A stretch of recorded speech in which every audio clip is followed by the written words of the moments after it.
Bonsai is an art form that requires extreme patience. I think for those of us who have gotten into the art, whether it be as a hobby or as a profession, we know this very intimately. You know, you're working on a piece of plant material that may be a nursery stock material or a cutting or an air layer that's very, very young. And you see all of these amazing trees coming out of exhibitions around the world, whether that be the Kokofu in Japan or the trophy in Europe or the US National Show in the United States. And you think, how on earth can I get a tree or can I get my tree to that stage? And really, it's a matter of time. It's simply waiting, growing the tree out, applying the right techniques to those trees year after year after year, sometimes for decades, if not centuries, meaning that a bonsai has to be passed down at some point to the next generation. And it's the knowledge that it takes such a long period of time to reach that end goal that I think starts to shift the mindset within people. Now, for myself, being from the United States, where everything is sort of fast-paced and we want to have everything in our hands right now in the moment, the idea of waiting 5, 10, 15, 20 years sounds like an impossibility. But working with bonsai really does shift one's mind and can actually be a hedge against one's own personal culture and upbringing. And for me, that was certainly the case, more particularly after I moved to Japan and started doing an apprenticeship here, really understanding just how much history is inbuilt into some of these trees and how many different artists have touched these trees over the years.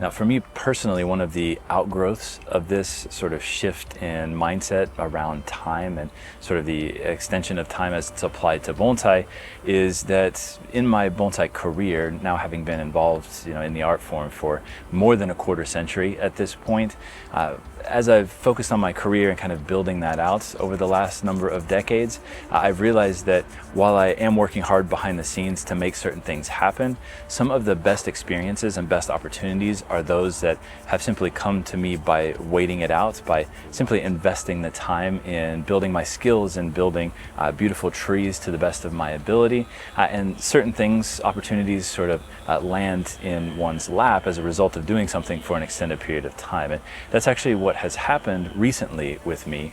I was given an opportunity here in Japan to participate at the Banpaku, or the World's Fair, down in Osaka. And more specifically, I was asked to display some of my personal bonsai alongside a pop-up concert that's going to be happening. So what we've been doing over the last few weeks here at Fujikawa Kouka-en down in Osaka, where most of my trees are being housed right now while my nursery is being built in Kyoto, is preparing several of those trees for this upcoming exhibition.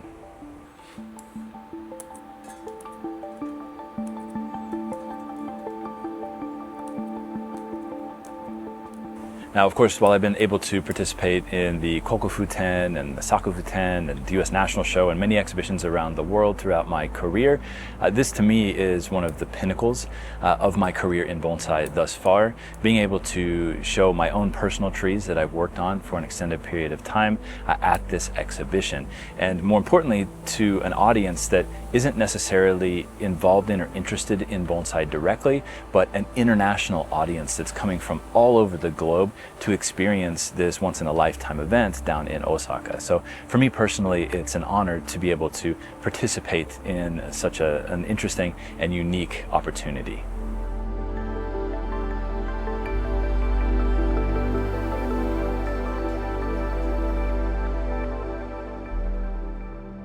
So for this particular exhibition, I was asked to prepare 4 specific trees, one of which is this amazing Zuisho white pine.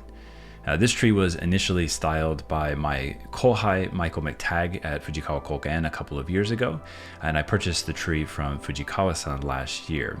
So for the preparation for this particular show, all that was really necessary was to put the branches back in place where Michael had initially styled them and get the tree all cleaned up. As it is coming up on fall here in Japan, a lot of the older needles had started to yellow out, so those were of course cleaned up and the pads were put back in their original position. In addition to that, moss was placed on the soil surface to get the tree exhibition ready.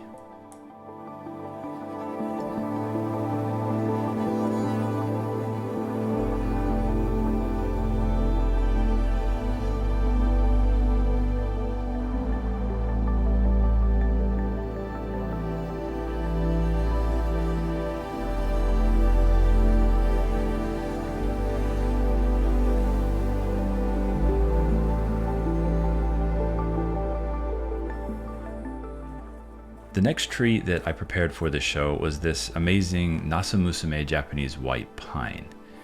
Now, this is a cultivar that originates from the Tochigi prefecture. It was discovered in an area known as Nasu, hence the name Nasu-musume. Now, musume translates to daughter, so you could loosely translate the name to the daughter of the Nasu area, which I think is very, very cool. But this particular cultivar has incredibly small needles, and it doesn't produce very thick trunks like a zuisho, so it's slightly different in terms of its appearance.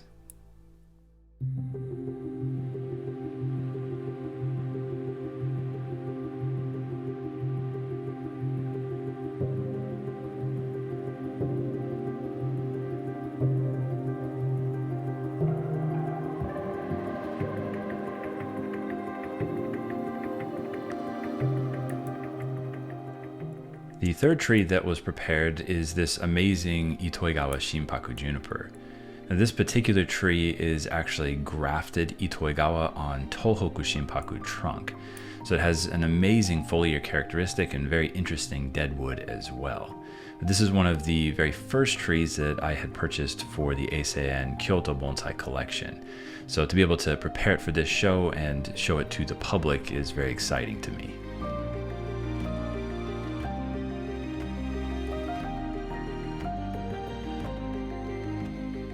The final tree that was prepared for this show is this very well-known Itoigawa Shinpaku that was originally collected just after World War II in the Niigata prefecture in the Itoigawa region, likely from the Kurohime mountain.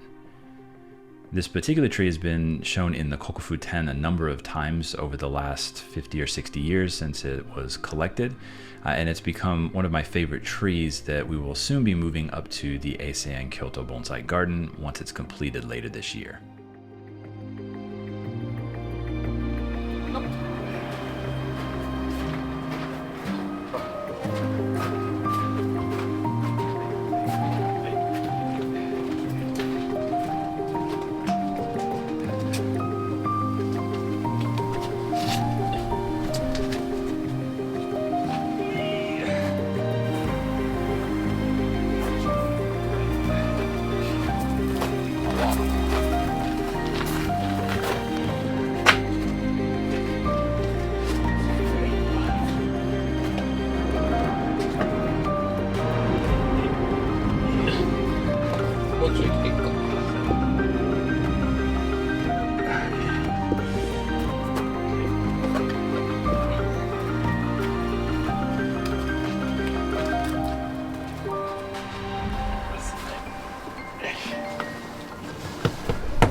Go, go, go, go, go, go.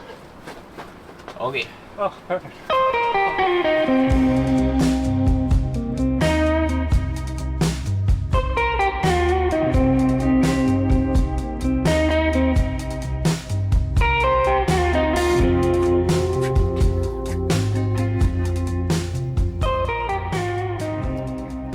After arriving down at the Banpaku, I took all of the trees out of the car myself, with the exception of the Zuisho white pine, as it was way too heavy for a single person to lift.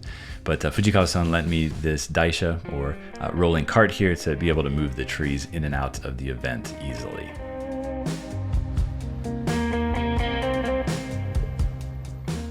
Now, Now, the stage was very interesting for the show. It was what's called a butai in Japanese, so kind of a traditional like kabuki looking stage, but the background was actually open to the ocean, and the musicians were sitting on the stage with their backs to the ocean, and the bonsai would be displayed behind them.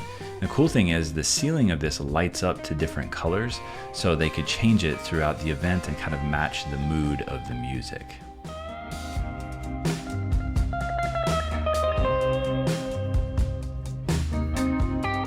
Several stands were prepared by the pianist who was putting on the performance, and luckily each one could hold up to 70 kilos. This was especially important for the Zuisho white pine, as that was about the weight of the tree at the time of this display, right around 70 to 75 kilos.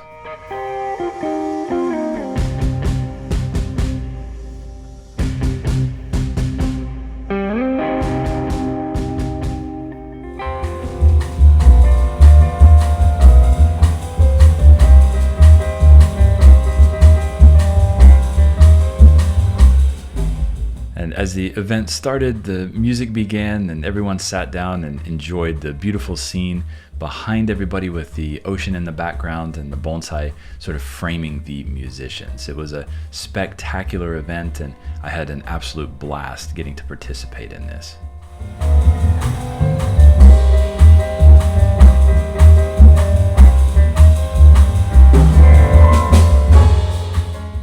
In between each set, I was asked to come up and explain a little bit about the bonsai in both English and Japanese, and of course my wife translated all of that into Chinese for the audience. 皆様こんばんは。私、Eisei-en Kyoto のビヨンと申します。はじめまして。Good evening, ladies and gentlemen. My name is Bjorn Bjorholm. I'm a bonsai professional from the United States, and I currently own and operate Eisei-en Bonsai Garden in Kyoto. 大家好，我的名字叫 Bjorn Bjorholm， 我现在在京都有一家自己的盆栽園。これから15分ぐらい今ステージに飾ってある盆栽についてちょっと説明させていただきたいと思います。So for the next 15 minutes or so, I'm going to explain a little bit about the bonsai that are displayed on the stage. 接下来的15分钟，我会向大家介绍一下在台上的这个盆栽。まずですね、この木は、五葉松なんですけれども、普通の五葉松と違って、これ、随所という樹種です。So this is a Japanese white pine, but it's not your typical Japanese white pine. This is a dwarf cultivar known as 随所。这是一棵白松。One of the more fun aspects of talking about the bonsai with this crowd is that I opened it up to questions from the crowd a little bit later in each discussion, and surprisingly a lot of the Japanese folks in the audience had some really interesting and good questions about the plant. So it made it much more interactive and enjoyable as you were sitting there in the audience kind of participating with me on stage.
So it is the morning after the show. Went super well last night. They're very specific about the timing with the event. So as soon as everything was over, I had about 20 or 30 minutes to get all the trees loaded back up, and get out of the Expo property. So it was a pretty quick end to the night, but overall the show was absolutely fantastic. It went off without a hitch. The musicianship was incredible last night as well. So it was fun for me as someone who plays a few instruments and has been in a rock band in the past, actually go see live music again. It's been a while since I've been able to do that. And to combine that with bonsai was just the icing on the cake. So right now I'm heading back to Fujikawa-san's garden to unload the trees. And then from there, I'm going straight back up to Kyoto because later today, we're actually getting to move into our brand new house. This has been nearly 2 years in the making, and I'm super excited to finally get to move into our dream house that we've been building out over the last couple of years. So let's head back to Fujikawa-san's place, unload the trees, and make our way back up to Kyoto.